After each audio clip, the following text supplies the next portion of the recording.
time for another round of Brandy. Candid conversations over cocktails about all things brand with your hosts, Reilly Newman and Scott Saunders, the brand developers behind Motif Brands. Before we get started on today's episode, we wanted to make note that in the episode description, you will see a link to a form so you can send us any branding or marketing questions you might have, or even maybe a topic you'd like for us to cover.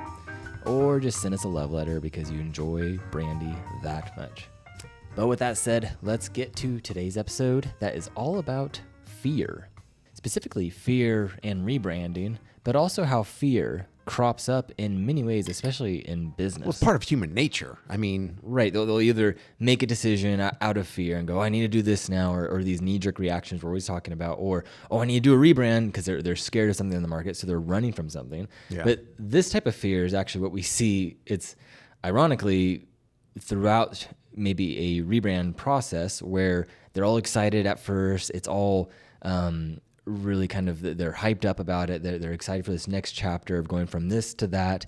And then kind of where the rubber starts to meet the road when the rebrand starts to roll out or is getting ready to roll out. It's about ready. You're not ready to push that big button of go or launch, and it's cold feet. Yeah. And so even a couple symptoms of this is like, you'll see kind of paralysis. They'll start stalling or not making decisions, or you kind of start just getting this delaying effect. And that can even start looking at second guessing. Oh, should we rebrand, or is this? And after months and months of strategy of going step by step and really co-creating this rebrand together, and they may even start to second guess or even backpedal and going, maybe there's not that. Maybe we're good with where we're at. Maybe the status quo. And this actually psychologically, this does go into the status quo bias, where staying the same and staying comfortable and not going to the unfamiliar or the new seems safer. It's herd mentality. Right, and when in business, it's really leads to death. It's decay and death, because you staying the same and just staying the status quo means death to your business in a lot of different ways. And I think we are always preaching about you need to stand out. You need to be distinctive through various ways. But a lot of times, it's the fear of being different, of being too different. We see this all the time where they're wanting to be different, but then when it really comes down to it through the development process, they start backpedaling. They start kind of like, well, I don't know, maybe this is being too different, or they're afraid, and it's that fear kicking in. Or God forbid they got the opinion of a family member or something late in the game who goes, I don't really like this part about it. And it's like, okay, well, you're not the audience, you're not the market. Or the owner. But it's like rebranding by definition should be about transformation. So just going into the act of a rebrand, you should be expecting, like we've mentioned before, it's like you're entering the cocoon to then emerge as a beautiful butterfly. Your little caterpillar will squirm its way, find a nice spot, and then start creating this cocoon where it devours itself within the cocoon, and then fights and struggles to break free, where it can then fly to new heights. I'm not laughing at what you're saying. I'm laughing at your hand gesticulations as you're talking about a worm and a butterfly. You're doing all these weird little hand motions in the air. I'm cracking up watching Maybe we should do video. Talking right now. So the transformation aspect, it's like, yes, of course there's going to be change. Yes, you do have to, like we always talk about, is like decide. You have to be deliberate. You have to cut off. You have to subtract to be able to now grow and get to these new heights. And yes, that can be scary. Yes, you do have to leave the nest. You got to learn to fly. But it's scary. It's just kind of, it's the nature of the beast. And that's really where, that's what separates, when we do work with clients, you get great founders and entrepreneurs who are like all gung-ho on it, and you could tell that's where they thrive, is in the unknown, the uncertain, and that's what really does make for a great entrepreneur. And I think where I've seen over my years' experience with clients that are in the position where they are backpedaling, it's usually because there is a larger, small group of people that are kind of like, whether it's a committee, whether it's a board of directors, whether it's a group of people and that is going to naturally that's how a mob starts. It's that fear. One person has fear and they shout something, and then all of a sudden the rest of the mob are like, oh, okay. And then it's like everyone gets on board. It's easy to create that mob mentality, even on a well-intending and well-meaning committee who's trying to, help either give the backing to the person you're making the decisions, or are the people making the decisions.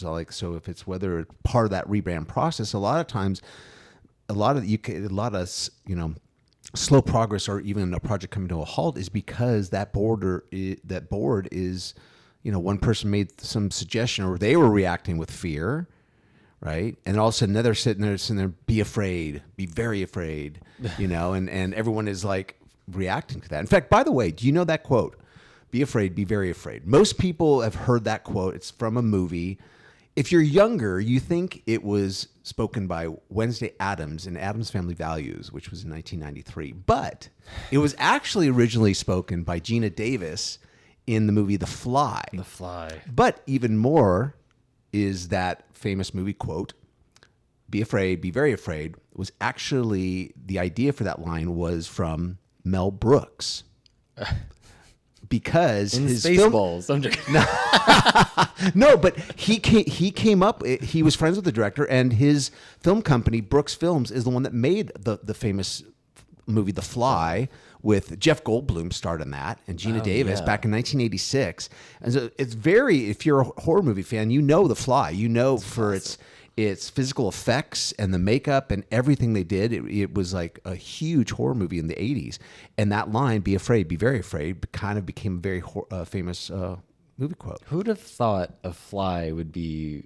Oh, you need to see the movie. No, I've seen it. It's pretty visceral such a too, random... for that and for the time. Well, and the I know. effects. I've seen it, but out of all the insects in the animal kingdom, the fly chosen as the topic for a horror film is very. You got spiders, you got all kinds of things.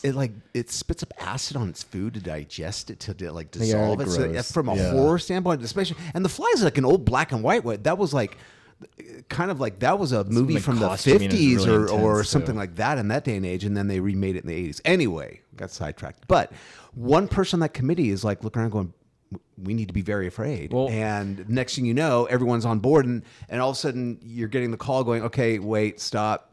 I think we're rethinking everything. I like that point a lot, because I've always thought how it's easier to be a pessimist than to be an optimist, because as a pessimist, you're always like, oh, well, the other shoe's going to drop or the rug's going to get pulled out. And you can make up all of these scenarios where something is going to go bad, because then they get to sit back. And if the scenario does go okay, they just stay quiet, right? And it's like, oh, whatever, it all worked out. Or if something does go bad or it doesn't work out, they get to go, well, I told you so. See, I warned you, right? And the optimist, on the other hand, where someone goes, no, let's rebrand, let's do this. We have the opportunity to go to our full potential. We can do this. Yeah. They're risking everything. The risk to be an optimist is way more than being a pessimist. So once you do get, some of this kind of skeptical voices starting to chime in and start being, no, we shouldn't do this or whatever, then the gravity of that starts dragging down, because there's really no risk in saying that. It's very weak stance. I would say the cost of the pessimist is actually the loss of potential. Right. Yeah. The ability to not move, cost. the ability to not move, to be frozen, to not, want that transformation, that change. There's no risk. There's lower risk, but there's also the risk of, because they never did it. So it's kind of one of those things of, you've got those missed opportunities, like, oh, I wish I had done this. Yeah, what if you had done that? That's called regret. Where would your life be now? And so there's always that. I think there is.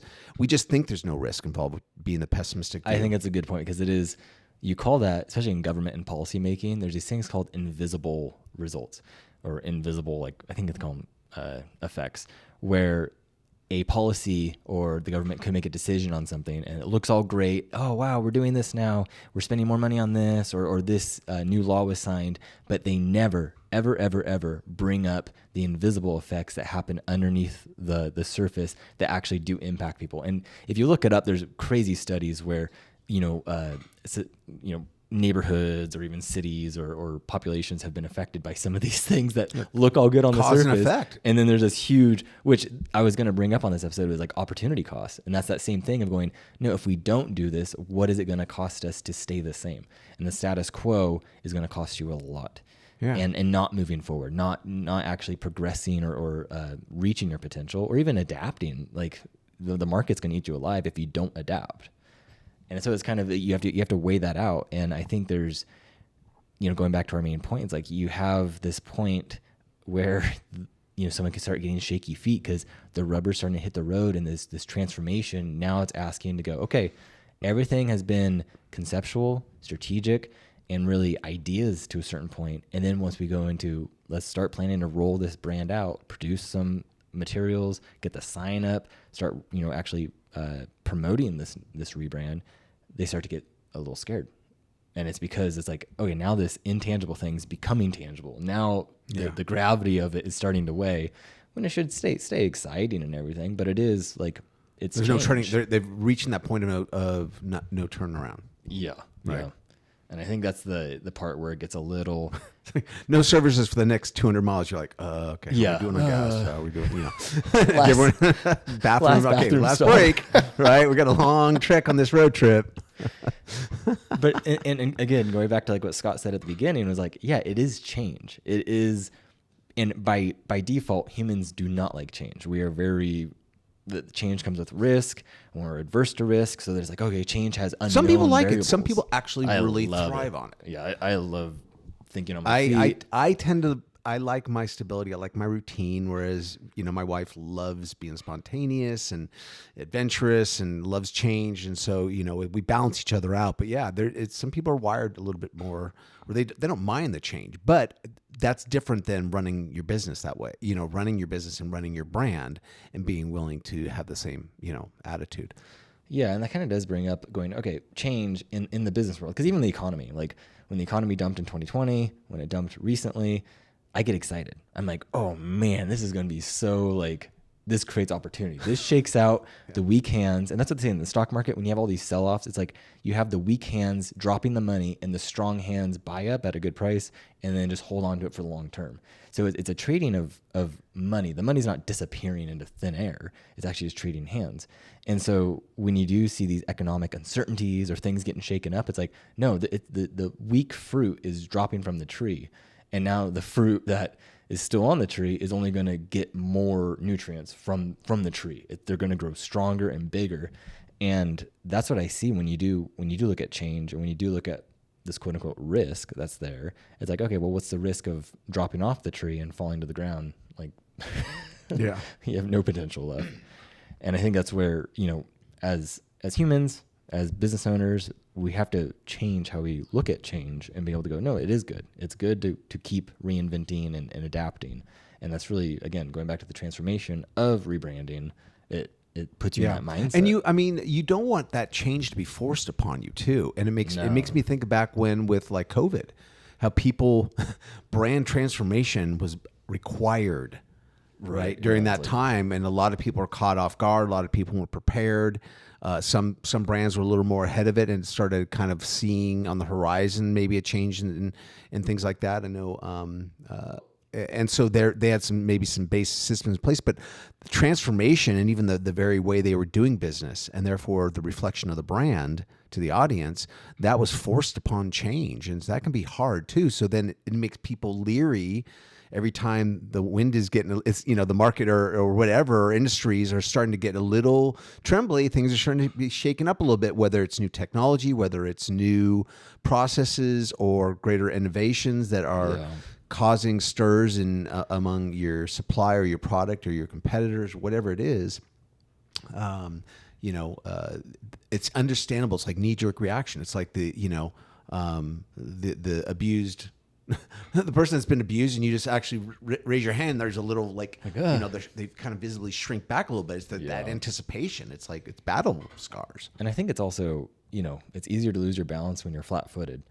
And I think when we do have these movements or changes, some people are standing flat-footed in their business. They're comfortable. They're just standing there, and business is coming to us, so we don't have to try anymore. And they just get comfortable and they sit back.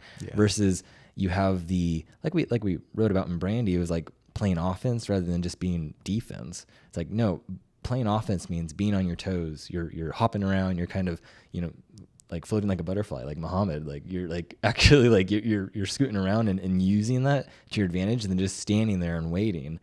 And I feel like when we talk about businesses when they do get comfortable, it's like you have that where it's almost like they're just flat-footed standing there and they're not trying anymore. There's not this effort. And then something happens, whether economically or a new competitor or AI comes in and starts eating away, and it's just like they're done. Yeah. So that change, even in the instance of like a rebrand, it's like, no, that's opportunity. That's opportunity to be on your toes, to start adapting and trying something new. And that should be, exciting. The thing to note too, it's not just about change for change, right? And that's not the point of the rebrand. And yes, you want to be different and everything else, but it's also about doing it. If you are going to rebrand, if you are going to welcome and embrace that transformation, that change, right? You're putting down your guard and you're going to go, okay, yes, we need our brand needs this, and you do it. You also want to do it with intelligently. You want to do it in a way that is still meeting the goals of all your brands. Makes me think back, Reilly, when, and you're gonna laugh, this because we were joking about it so much, was when Jaguar rebranded. What was it like? Was it the beginning of this year, or was it like towards the end of the fall or winter of last year? It was like when they came November. up with this weird brand change, and it just everything about I've always grown up knowing about and feeling with the Jaguar brand and the it missed the mark, and they were trying to, I don't know who they were trying to appeal to, but not their main base. And now I just saw it announced that they're scrapping that and they're going to be rebranding again because they had to make up for this mishap of a rebrand within recent time. And I think that just came from just bad intel, bad concepting, bad direction, bad advice on when they came time to rebrand. They just, I forget which, I don't know which agency did that or whether that was internal or whatever, but it was an agency because they just fired them. Yeah. I mean, people had to have lost their jobs over that. Right. And it's kind of funny because it's like, I feel like the whole Jaguar thing was like, they just threw the baby out with the bathwater just for the sake of doing that. Whereas like, oh, we got to scrap everything and restart. Well, and it's because they had many product inefficiencies and complications with their cars, and the brand has just been decaying over time, but it still had the heritage. It still had, like, there's value to it that they just threw out. And it was probably because they got hyped up, that agency may have just oversold this new direction, and there was no really like strategy that was rooted in what the brand had. So then it was just kind of like, oh, let's just wipe the slate clean and just restart. But you know what? It reminds me of, how we talk about like with a ship or a car or something. It's like you're setting your point on the horizon, right? And when the purpose of a transformation, this rebrand, is you're setting a slightly different point. It might be it's in the same general direction, but you're refining your brand, you're honing it, you're tightening it up to be even more razor sharp focus and meeting your audience, right? And I felt like with them, rather than going, okay, yeah, we need to start appealing to a different crowd, rather than turning the ship or turning the big 18-wheeler, right, carrying a big old load behind it, steering it a slightly different direction so that you're pulling your audience along with it, your current audience, right? It's kind of like they're in the lane, but you're just redirecting the flow of traffic slightly to also incorporate this new direction. And I feel like what they did was like they completely switched lane. They changed lanes. They crashed the semi, and then everyone got out while it burned, and then they switched to a different vehicle, and then just started speeding away. So I guess the point is, when you're doing it, think of it as you're tethering your current audience, right? And you still don't want to, abolish that audience. And maybe you do. Maybe some of your audience are like, they're value minded, and we need to make our brand seem more luxury and less value conscious. So if that's dead weight, if we lose some of that customer base as part of this transformation, that's okay. That's the whole point of part of the transformation, right? You're trying to maybe ditch some audience and get more of another. The more focus you can have with your demographic, the more you're going to connect with them. Yeah. And I feel like the unfortunate thing about it is that they were changing their whole design language with the models of the cars that they were releasing. And I feel like that almost then spurred the rebrand. And they had to go, okay, well, we need something that goes along with this to make it match. And it's like, now the product, now the tail's wagging the dog. Like it doesn't make sense. So now the product may look a certain way, which the vehicles were interesting. It was like a Cybertruck move where it was like, okay, it's so out there that it's going to stand out naturally. But then you threw out the brand with it. And they should have actually. The one thing that Tesla did smart with the Cybertruck is that they made its own like word mark, and so Cybertruck is almost like its own little sub brand underneath Tesla. And Jaguar should have done something like that, where you keep the thing, and then this is their like art, like MoMA, like style, like very very out there Andy Warhol-ish like line. That would have been way cooler. And then that's kind of lines up with the whole like British heritage and whatnot of the brand, but. Anyways, like we said on the last episode, it was like even what HBO just did, where it was like HBO and then HBO Max and then get rid of HBO and now going back to HBO Max. And it's like, what are you doing? Like, again, it feels like the tail's wagging the dog. And it's like, whenever you're doing that, you're just giving your audience whiplash and you're causing so much harm. It's just, it's not worth it. It's like your identity has schizophrenia. Yeah. Going back to the whole fear aspect, it's like fear can make you make very odd decisions because fear is really connected to paranoia. You start looking at the competition, you start like, oh, they're doing this over there, and you're like, oh, they're copying us, or we need to change this, or we need to not change this, and you start making these irrational decisions when the whole point of the rebrand is to look at the strategy, look at your position, and start moving along, like Scott was saying, of like the point on the horizon and being smart about it, being deliberate. And so if you're fearful, you're going to have paranoia. You're going to have all these internal insecurities and thoughts that are coming up, and it's just going to lead you down the wrong path, and you're going to end up like Jaguar. Yeah. I just think it's a slippery slope for a lot of companies and founders once you start going, okay, in this transformation, losing the point of the transformation, which can also be choosing to not go through the transformation. Well, it's funny because we're talking about fear of rebrand. It makes me think, okay, the fear of not rebranding, right? That was kind of the point, is that they're about to, and they've gone through the process, but they're about to put on the brakes. And the other one is almost like being fearless with rebrand, so that they almost like they're like so emboldened to rebrand, they're going to rebrand all the time, and that's going to be their first reaction to everything. Any change, any shift in the market is like, we got to rebrand, and we've talked about that. It's like one of the times to rebrand, one of the times not to, and one of it is not because we're bored, like it's been a year, let's just rebrand again, because too much change, consistent change, you are going to shake the tree too much that you're losing your primary fruit, you're losing your primary audience, right? Because that involves almost communicating a decline in trust, right? If you keep changing, if you keep switching around, people don't know what to expect, and perception is based on expectations. So you want to do it. If you're going to do it. Be emboldened. Don't be fearful, and rebrand with confidence, and don't let knee-jerk fears get in the way of you pushing that launch button to then take your brand where it needs to be. Yeah. Right. It kind of, as a last thought, it made me think of, you have like two sides of the spectrum. You have the Jaguar side, which is like the teenager, and it's like, I hate you, mom and dad. I'm not being anything like you. And then they run away, they throw everything out, and they start this new life. And then they end up coming back to mom and dad because they screw up.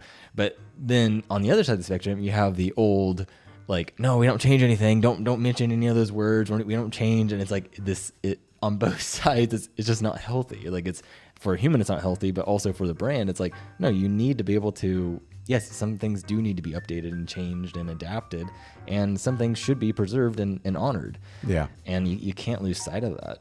I think we put a pin in it there. Yeah. Thanks for listening. Again, we'd love for you to check out the form that we have down in the episode notes, and, share any thoughts or questions you might have regarding branding. Yeah. We appreciate you guys listening to us banter like we do. And we look forward to chatting with you guys listening next time. Cheers.